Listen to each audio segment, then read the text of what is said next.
So Joey, please repeat your question. I was just asking if you could elaborate or talk more about I am that I am, because that's ambiguous, has a lot of meaning to different people, different ways that you hear that. Well, let's get the humorous part out of the way. Growing up, one of my childhood heroes, other than Superman, another one was Popeye the Sailor. Yeah. At the end of every Popeye cartoon, Popeye would say, I am's that I am's, and that's all that I am's. Doot, I'm Popeye the Sailor Man. I am that I am, that's all that I am. He's quoting Exodus. When Moses asked Yahweh, Lord, Moses is the ruler of the Pharaoh is the ruler of the world. I am but a humble shepherd, ostracized by Egypt. Who do I say is sending me unto Pharaoh?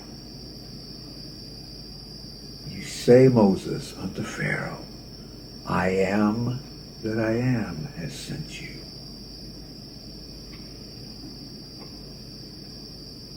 I am that I am has sent you to be me as Yahweh, Krishna, Buddha, Christ, Kali, Brahma, whoever and whatever, Allah, whoever your God is. It is you. Has many names. Joey, Andreas, Jack, Zizi. When you're looking in the mirror and you're saying G.U.R.U, which is your own greatest spiritual master and teacher, G.U.R.U, I am that I am, you're affirming unto yourself that you are all that there is. There is nothing outside of you. Nothing. And when you step away from that mirror and see what you see, it's the same guy on the other side of that mirror that's doing exactly the same thing that you don't see. Doing exactly the same thing. Which one of you is doing it, really?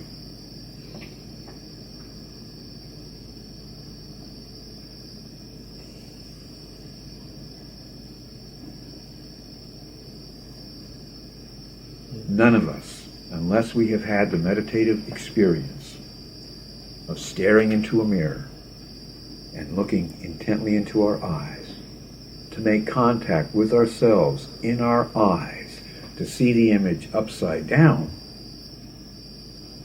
will be the first time you have seen yourself the way others see you. Because when you look in the mirror, you're seeing the reverse of what other people see. You have never seen yourself the way I see you, Andreas, unless you've done that exercise. You're able to look in your eyes or someone else's eyes to see your own reflection in it. That would be the first time you see yourself the way I see you. Talk about the mirror. We're all mirrors. We're all mirrors unto each other. That's the empowerment. I am that I am. All that there is. Not a part of it. The totality of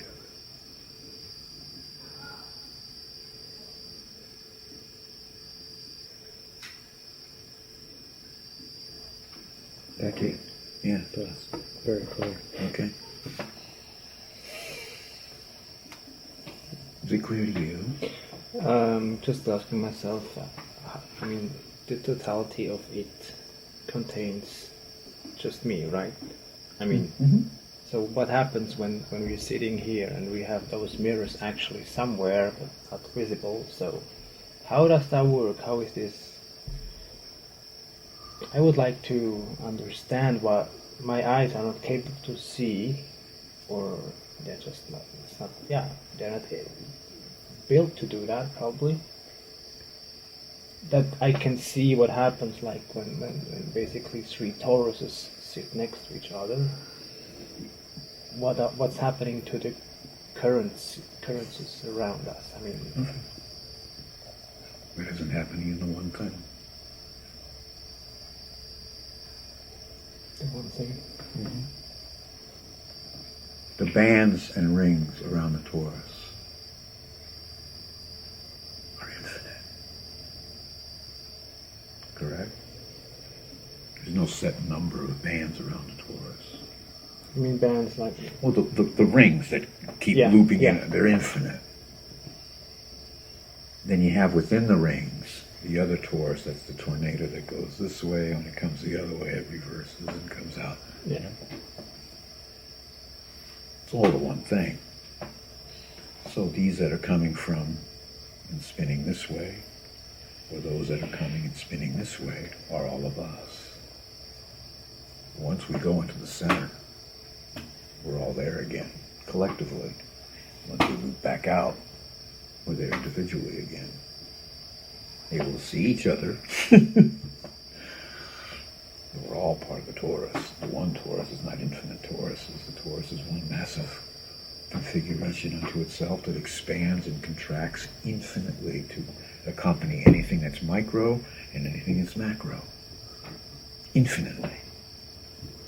On all dimensions. But every little being, as far as I understand, is exactly as the original Taurus, right?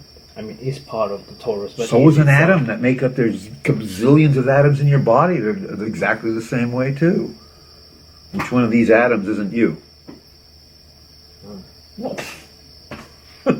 which one of us isn't the Taurus?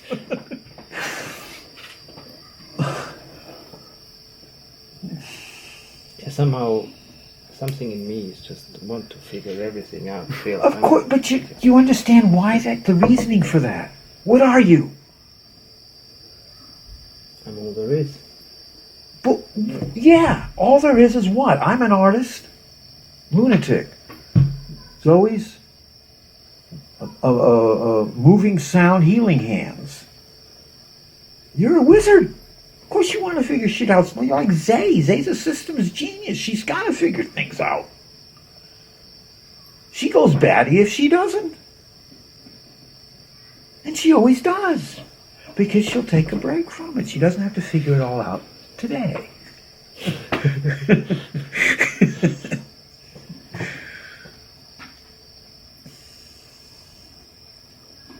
It's definitely easier when you're completely exhausted and are kind of not capable to want to run your brain anymore, and you just like can relax and let go and have sleep. And I actually figured out that my breathing issues before I went to sleep, that is getting better every night.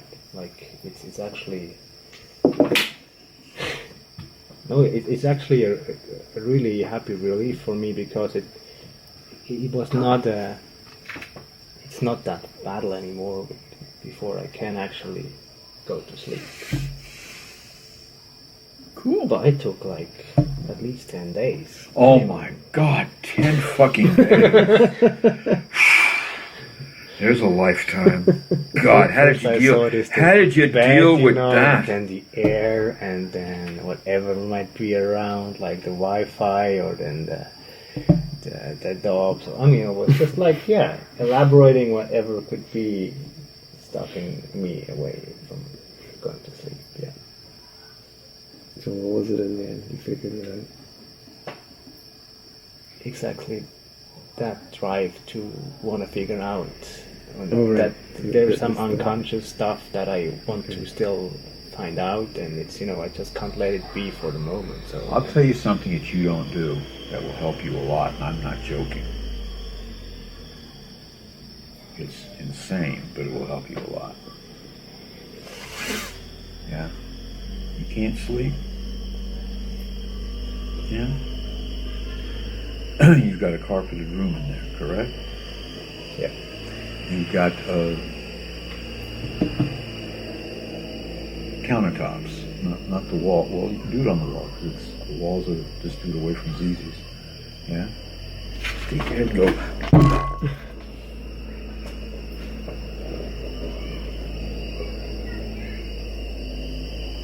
See where everything concentrates after you do that. Yeah, I know pain helps. Yeah. See what happens when you headbutt yourself like that. For me, nothing happens. Except I can damage things. But what it does do, the minute you make the impact, boom, and come up, it's and I'm feeling it right here. Concentrate on that.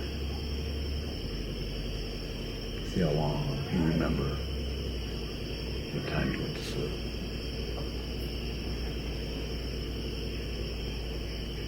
Practice that. Not here. Unless you're outside at the table here. It will help you.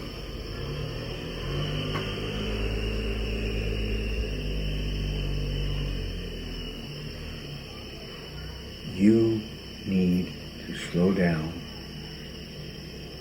Quit feeling you need to move faster than you need to move. Enjoy each breath of your life, Andreas, and celebrate it.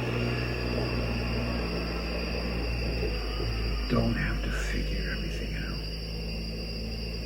There's some things you're not going to figure out. You're just going to be able to do. And there'll be no program, nothing you can write fast enough to get it all out on paper. It'll just, kind of like the Addams Family on TV. Remember the black and white TV show, The Addams Family? Do you have that in Switzerland? Dun-dun-dun-dun, dun-dun-dun, dun-dun-dun, dun-dun-dun, dun-dun-dun. It'll happen like that. You don't have to figure everything out. Some things will just be spontaneous combustion.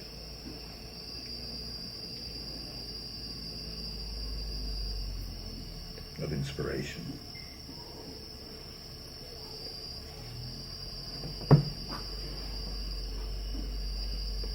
Can I offer a suggestion? Just when I can't figure things out up here, I just try and, it's hard, flick the off switch and go down here. Well, that's what this exercise is. Yeah. And then now, Exactly. now that I have the 9 totems, that's a lot easier. Because then you can kind of combine the two, right? Then you don't have to completely turn off my mind, but don't always rely on the mind to figure things out. Because the mind can only do so much. Sometimes you have to try and turn it off, and if that takes whacking your head against the table, then... Well, that helps because then it gives you the opportunity to listen to what's going on inside your body when you've done that. Because there's definite resonance and vibration and frequency, a change. And it's like each of us that draw that 9 totem card. Number 2, child within. What is that one? The child within.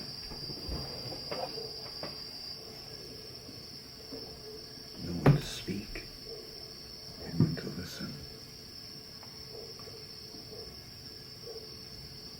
The mind, when it's speaking, needs to be listening. So as Joey said, you turn down the volume and you go to the heart. Because the heart's what turns the mind on anyway. The mind doesn't turn on the heart. And I think you're in that reverse loop. You're still contrary with yourself on some of those things. You rely way too much on this and not nearly enough on this.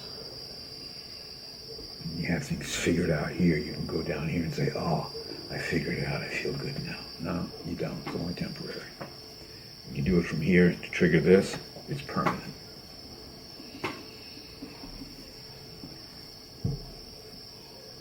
The heart is the seed of all motivation to accomplish anything. It's not the head. We're talking earlier. That's what I told Whitney. Psychology is the male concept that has never given birth to anything. I'm trying to figure things out in my head. Can't do that. Impossible, yet a whole field of psychology is based on that principle. A lie. Another lie by a man. A woman didn't make that up. Men did. And who do they blame for all the psychoses that happened to them? Mommy. Mommy did it. Excuse me. We must undo all that we have learned. Because it's all bullshit. There's no truth out there. It's in here and it's in running rampant and wild and free inside your cellular memory. Who you are, who you represent from your collective, and who you are as Andreas, the wizard. What him? Yeah, so I can't start the journey here because that's the wrong Yeah, ship to sail. that's right. There's no ship there. It's all imagination. There's no life force to it. Just imaging, projecting. There's no one behind the projector. The heart's one running the projector. Yeah. What helps me a lot, basically, it shuts me most of the time completely down, is that what you told me when I put on a question, I know 80% of the answer already. So sometimes I sit here, I don't know what to say because I have no questions. So, like the work I have to do, sometimes I think I just need to be a bit more just by myself, that I can't, get distracted. So, Well, at least for now. It may be true. what do you mean by now? For now, Yeah. in your process, that may be true. You may need to create more time alone than you're accustomed to.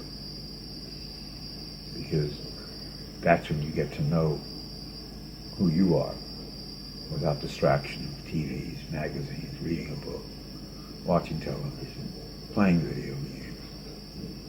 Just sitting there, laying there.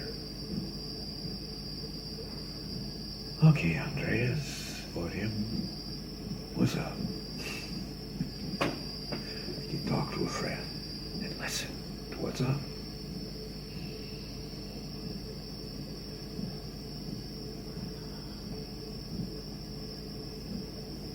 Yeah, that's what I never was teached how to do it, and now it's time to just do it. I'll give you a tool how to start the process.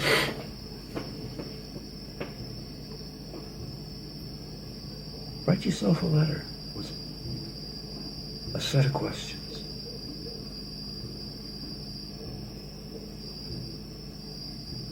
And express it and release all the tension, anger, frustration, anxiety, bigotry, fears, doubts.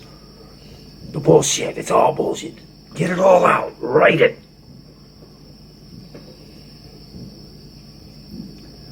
Literally address it to yourself with a stamp. Mail it to yourself.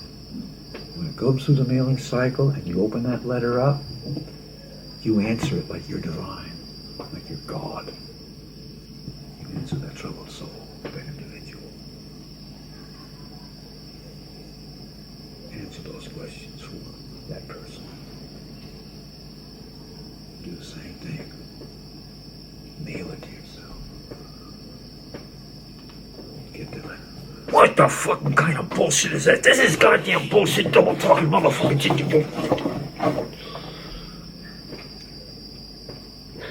Mail it to yourself. Open it up. Smile, go. And respond. An unconditional love. Eventually, that person on the other side of that letter, the other side of the mirror, is going to get it. Guaranteed. It works. I know for a fact it works.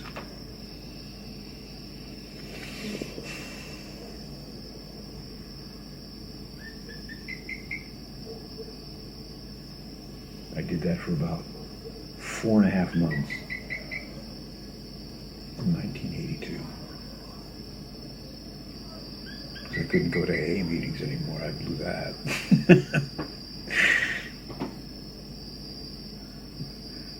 But I'd write myself the angry letter. The fuck off letter. Fuck you, God. Who the fuck do you think the fuck you are? Fuck. And let God respond to me in unconditional love. It works. Like in the cartoons, the light goes off the top of the head and you realize both these guys are me. And this guy's losing the conversation.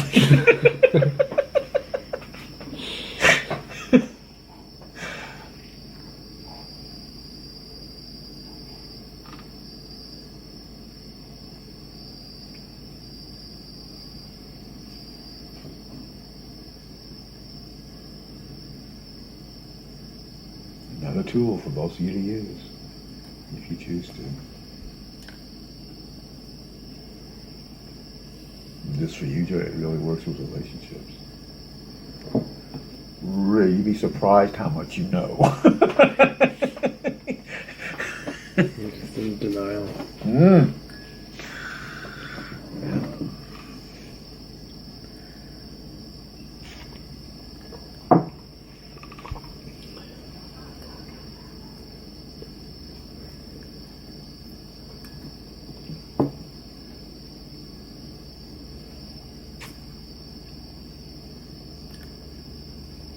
I have a small question about the first of the 12 pathways, the grammar, because I read it as security addictions, sensation addictions, and power addictions. Security, sensation, and power addiction. Yeah, but you know, sometimes we'll leave out the word if it applies to all of them. But that's how I was reading it, because I don't see the point in freeing myself of sensation. How am I supposed to enjoy my life if I free myself of sensation? You figure it out. I'm freeing myself from sensation addictions. You're freeing yourself from exactly what it says. From security. Security of what? What security are you freeing yourself from? Do you even know what you're freeing yourself from? Do you know what security you're freeing yourself from? The first word.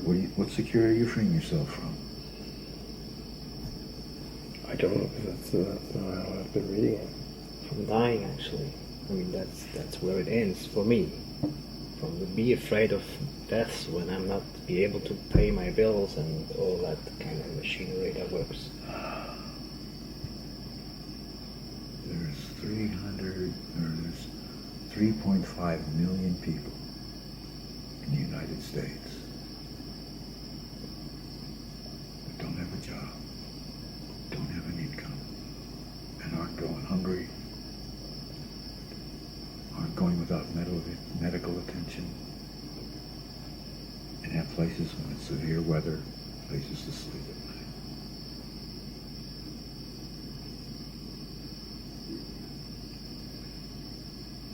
You can do it that way. Or you can enjoy your life and be a hobo and do nothing except plant seeds, have a backpack, and support me on internet. I'm planting seeds, I'm planting fruit trees all over the world, all over Switzerland. Support me in my quest.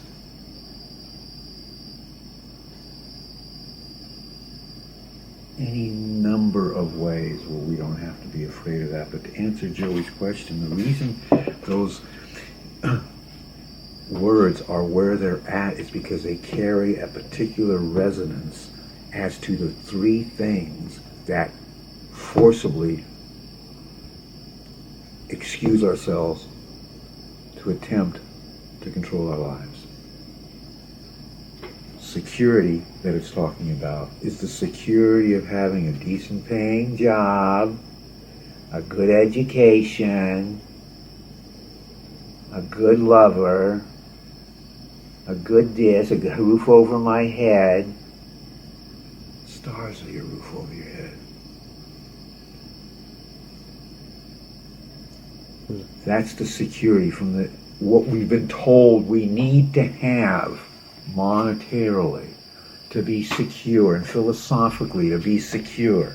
Freeing ourselves from that lie. Because the only thing you need to be secure is what? For you to truly feel secure and complete within yourself, what do you need for yourself?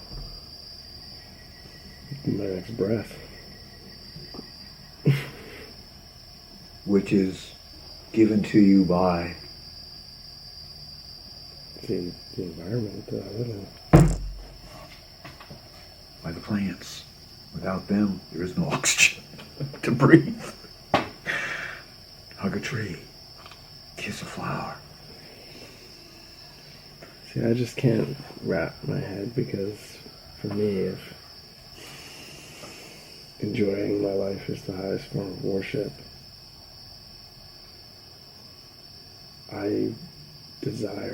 my enjoyment needs security and sensation. I'm not going to be addicted to it. This is how I read it, and this is how I've been digesting that first pathways. Yeah.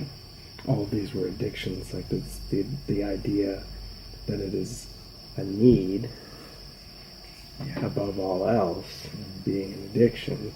You're trying to figure it out. You're playing Andreas. You're trying to figure it out. Well, no, but that's even, turning down the volume of my mind where I feel it, where if enjoyment is the highest form of worship in my enjoying your life. Enjoying my life is the highest form of worship.